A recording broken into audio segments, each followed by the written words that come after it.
வணக்கம் சேனல் நினைவு with me சேனலுக்கு அந்த மறக்காம சப்ஸ்கிரைப் பண்ணுங்கள். இன்றைக்கு நான் என்ன பார்க்க போகிறோம்னா கண்டியில் இடம்பெற்ற விவசாய கண்காட்சியின் பகுதி 2 தான் பார்க்க போகிறோம். பகுதி 1ல் மிகவும் சிறப்பான விடயங்களை பார்த்துருந்தாங்க. பயிற்சிகை இனங்கள், பயிற்சிகை வர்க்கங்கள் தொடர்பாகவும் மற்ற கூடாரங்கள் அமைக்கப்பட்ட ஒரு திணைக்களங்கள் தொடர்பாக பார்த்தினாங்க. யாரும் பார்க்காம இருந்தீங்கன்னா இதுக்கு முதல் வீடியோவில் போட்டிருப்பேன், அதை போய் பார்த்துட்டு வாங்க.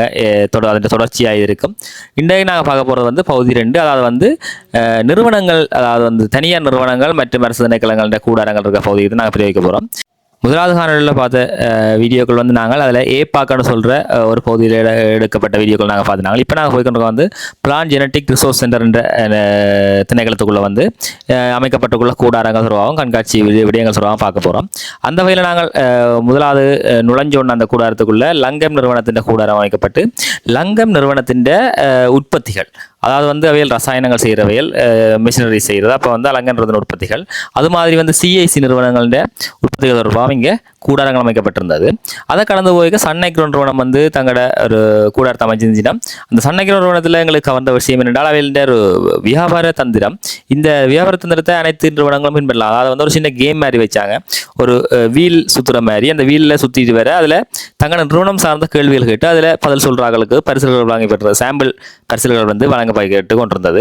அதை கடந்து போய்க்குள்ள பல்வேறுபட்ட நிறுவனங்கள், குரப் லைஃப், ஹேலிஸ் போன்ற நிறுவனங்கள கூடாரங்கள் அமைக்கப்பட்டிருந்தது. அதில் குரப் லைஃபும் ஒரு குயிஸ் மாதிரி கியூஆர் ஸ்கேன் பண்ணி குயிஸ் செஞ்சு அதில் மார்க்ஸ் எடுத்தால் ஹை க்ளவுஸ் இலவசமாக வழங்க கொண்டு வந்து. அது மாதிரி பல்வேறுபட்ட விவசாயம் சார்ந்த நிறுவனங்கள். இன்னொரு நிறுவனம் நாங்கள் பார்த்தோம்னால் அதில் இப்போ விதைகள் என்றால் விதைகள் இந்த சாம்பிள்ஸ், அதாவது பழம் எப்படி இருக்கும் என்றால் நேரடியாக சாம்பிள் காட்டப்பட்டிருந்தது. அது எல்லாருக்கும் ஒரு பிரயோசனமான விடயமாக காணப்பட்டது.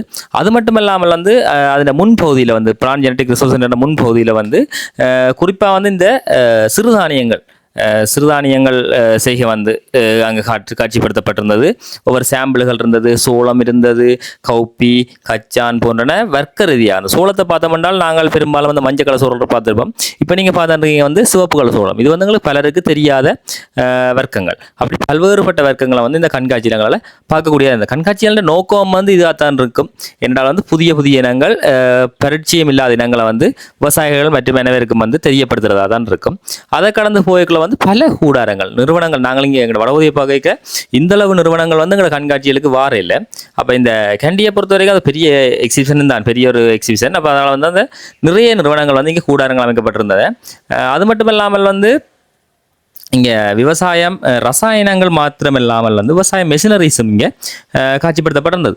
அதை கடந்து நாங்கள் ISTA, அதாவது இன்சர்வீஸ் ட்ரைனிங் சென்டர் வளாகத்துக்குள்ளே பிரவேசிச்சு நாங்கள் அந்த இன்சர்வீஸ் ட்ரைனிங் சென்டர் வளாகத்திலேயும் பல்வேறுபட்ட கூடாரங்கள் அமைக்கப்பட்டிருந்தது. அதில் முதலாவது இந்த OFC, அதாவது மறுவயல் பயிர்கள் என்று சொல்லப்படுற மறுவயல் பயிர்களின் சாம்பிள்கள் அதுகள் வளர்த்து ஒவ்வொன்றும் எப்படி இருக்கும் என்ற ஒருவான லைவாக அங்கே வளர்த்து காட்சிப்படுத்தப்பட்டது. இதுவும் பார்வையாளர்கள் மிகவும் கவர்ந்த பிரதேசமாக காணப்படுது.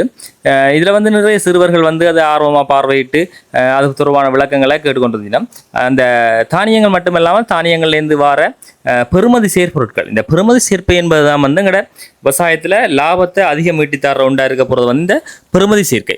இப்போ நீங்கள் பார்த்துட்டு காளானில் பெறுமதி சேர்க்கப்பட்ட உணவுகள், அதாவது காளானில் 65, அதாவது நாங்கள் ஃப்ரைஸ் பார்த்துருப்போம், சிக்கன் ஃப்ரை பார்த்துருப்போம். இது காளான் ஃப்ரை, காளான் ஃப்ரைகள் மற்ற காளானில் செய்யப்படுற உணவுப் பொருட்கள் தொடர்பாக அந்த ஒரு நிறுவனம், இது ஒரு தனியார் நிறுவனத்தின் கூடாரம் அமைக்கப்பட்டிருந்தது. அதில் கடந்து போய்க்குள்ள முக்கியமான பகுதி எங்களோட சேனலில் நாங்கள் முதலே பதிவு செஞ்ச நாங்கள் என்னென்றால் இந்த தேனீ வளர்ப்பு தொடர்பாக பார்த்துருந்தாங்க. தேனீ வளர்ப்பு எவ்வளவு முக்கியமென்றது இந்த கூடாரங்களை நாங்கள் பார்க்கக்கூடியதாக காணப்பட்டது. ஏனென்றால் தேனை அவங்க எப்படி பெறுமதி சேர்க்க செய்கிறாங்க. இப்போ நீங்கள் பார்க்குறீங்க பாருங்க, கொக்கோவில் கலந்து விற்கிறாங்க, சினமன், அதாவது சினமனில் கலந்து விற்கிறாங்க, கொரக்காப்புளி கலந்து விற்கிறாங்க. அப்படி பல்வேறுபட்ட பெறுமதி சேர்க்க செய்யப்பட்டது. இதில் பல பேர் இதை விரும்பி வாங்குறாங்க. அதுலேயும் வீலும் ஒரு நல்ல ஒரு வியாபார தந்திரம் பாவிச்சிருந்துச்சு என்றால் ஒரு சாம்பிள், உதாரணமாக எங்களுக்கு கொக்கோவும் கொரக்காப்புளி தேனும் சாப்பிடக்கூடியதாக இருந்தது. அதில் கொக்கோ தேனெல்லாம் மிகவும் சுவையானதாக காணப்பட்டது. அப்போ எங்கட பக்கம் செய்கிறார்களும் இந்த பெறுமதி சேர்க்கையை அதிகமாக செய்யணும். அந்த பெறுமதி சேர்க்கையால் எங்களுக்கு விவசாயமாக இருந்தாலும் சரி, இந்த தேனீ வளர்ப்பாக இருந்தாலும் சரி, என்னத்துக்கும் எங்களுக்கு பெறுமதி சேர்க்கை மிக ஒரு முக்கியமான விடயமாக காணப்படுது. என்னடா பெறுமதி சேர்க்கைக்கெல்லாம் எங்களுக்கு விலைகள் அதிகமாக கொடுக்கக்கூடியதாக இருக்குது. அது மட்டும் இல்லாமல் இந்த தேனீ ராணியை பிடிக்கிற செல் இருந்தது. மற்றது அதுக்கு ஃபீடிங் கப்னு சொல்கிறது, சாப்பாடு வழங்குகிற உபகரணங்கள் தொடர்பாக வந்து மிகவும் தெளிவாக வந்து அங்கே விளங்கப்படுத்தப்பட்டது. அது மாத்திரமில்லாமல் இந்த தேனுக்கு வர பீடைகள், வெக்ஸ் மொத்தன்னு சொல்கிறது, அப்படியான பல்வேறுபட்ட பீடைகள் அங்கே காட்சிப்படுத்தப்பட்டிருந்தது. அந்த தேன்கூறாங்கள் மட்டுமில்லாமல் இங்கால வேலைகளை வந்து மிகவும் ஒரு நவீன தொழில்நுட்பத்தினூடான விவசாயம் என்று பார்க்கக்கூடியதாக இருந்தது. உதாரணத்துக்கு நீங்கள் முன்னுக்கு பார்த்துருப்பீங்களா, அந்த ஒரு வெள்ளை துணியால் மூடப்பட்டிருக்கும். அது வந்து மெஸ்லின் துணி என்று எங்கள் விவசாயத்தில் சொல்கிறோம் நாங்கள். மெஸ்லின் துணி இந்த ஏன்னு நாங்கள் அதிகமாக பயன்படுத்தினாங்க என்றால், இந்த பூசணி குடும்ப தாவரங்களுக்கு மஞ்சள் நோய் என்று சொல்கிற விவசாயிகள் மொசைக் வைரஸின் தாக்கம் வந்து அதிகமாக காணப்படும். அப்போ அது குறிப்பிட்ட காலம் நாங்கள் அதை இந்த மெஸ்லின் துணியால் மூடி திட்டம் என்றால் நாங்கள் அதில் இந்த பொருளாதார இழப்புகள் எல்லாம் வந்து எடுத்துக்கொள்ளக்கூடியதாக காணப்படும். அப்போ அதுகள் எல்லாம் அங்கே செயற்பாட்டு ரீதியாக காட்சிப்படுத்தப்பட்டிருந்தது. அதுகளை கடந்த வரைகளில் வந்து கூடாரங்கள், இந்த கூடாரங்களை இவங்களுக்கு உள்ளே செல்ல அனுமதிக்கலை. இரண்டாவது நாங்கள் தொற்றுக்கள் ஏற்படும் என்ற ஒரு காரணத்தில் வந்து உள்ளுக்கு செல்ல அனுமதிக்கலை. அதுக்கான பார்வையிடுறதுக்கான வழிகள் அங்கே செய்யப்படப்பட்டிருந்தது. அந்த கூடாரங்களோட பார்க்கல வந்து மிகவும் அழகான முறையில் வந்து இப்போ நீங்கள் பார்க்குறதுல பாருங்க, மஞ்சள் ஒட்டும்பொறி, நீல ஒட்டும்பொறி பாவிக்கிறோம். இந்த நீல ஒட்டும்பொறிகளை ஏன் பாவிக்கிறாங்க? பூச்சிகளை வந்து அது உண்மையான முறை வந்து அதில் எவ்வளவு குடித்தொகை இருக்கிறத கண்டுபிடிக்கிறது, என்னென்ன பூச்சி இருக்கிறத கண்டுபிடிக்கிறது. அதுகள் வந்து நாங்கள் கட்டுப்படுத்துறதுக்கு 30 காலத்தில் பயன்படுத்தக்கூடியதாக காணப்படும். அதுகளை கடந்து நாங்கள் வரைக்குள்ள வந்து இந்த நாற்று மேடை தொழில்நுட்பங்கள், நாட்டு மேடை தொழில்நுட்பம் அனைத்து எக்ஸிபிஷன்லையும் இருக்கும் கட்டாயம். ஏன்னா அதுதான் முக்கியமான விவசாயத்தில்.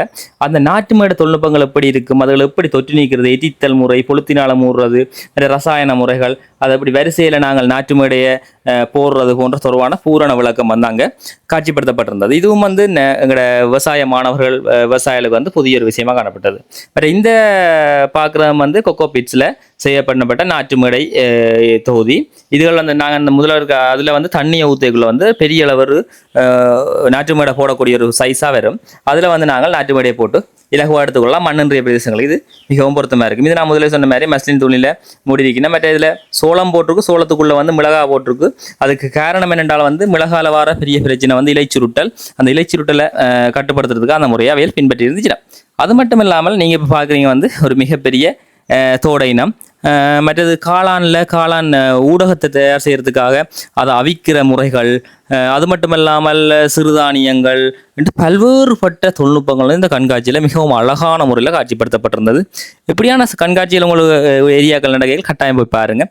இப்போ நீங்கள் பார்க்குறீங்களா, இந்த ஜெலோரிப்பல்ன்ற லைட்ஸ் வந்து கத்தரி செய்கிற தண்டு துளைப்பான் தாக்கத்தை குறைக்கிறதுக்காக உருவாக்கப்பட்ட வந்து ஒரு புதிய தொழில்நுட்பமாக இந்த ஜெலோரிப்பலன் லைட்டுகள் காணப்படுது. இதுகளும் வந்து புதிய விடயங்கள், விவசாயிகளை பொறுத்த வரைக்கும் இதெல்லாம் புதிய விடயங்கள். இதுகள் வந்து விவசாயிகளுக்கு பாரிய ஒரு பிரயோசனமான முறையாக காணப்பட்டது. அந்த சூழலும் கேண்டீன் சூழல், காலநிலை, மற்றது அங்கே செய்ய பண்ணப்பட்டிருந்த தொழில்நுட்பங்கள் எல்லாம் ஒரு மிகவும் அழகான முறையில் அமைக்கப்பட்டிருந்ததால் இந்த கண்காட்சி வந்து மிகவும் ஒரு பிரயோசனமாகவும் கண்களுக்கு விருந்தாகவும் அமைந்திருந்தது. இப்படியான கண்காட்சியிலும் கூட ஏரியாக்களில் நீங்கள் போகக்கூடிய இடங்கள் இடம்பெற்றுதுண்டா நீங்கள் கட்டாயம் போய் பாருங்கள். அப்படி போக முடியாத ஆட்களுக்காக எங்களோட சேனலில் வந்து எல்லா கண்காட்சியிலும் வீடியோவாக வரும். அப்படி நீங்கள் பார்க்கணுமெண்டா எங்களோட சேனலை சப்ஸ்கிரைப் பண்ணி வச்சுருங்க. Agree with me, like, comment, share பண்ணுங்கள், சப்ஸ்கிரைப் பண்ணுங்கள். நன்றி.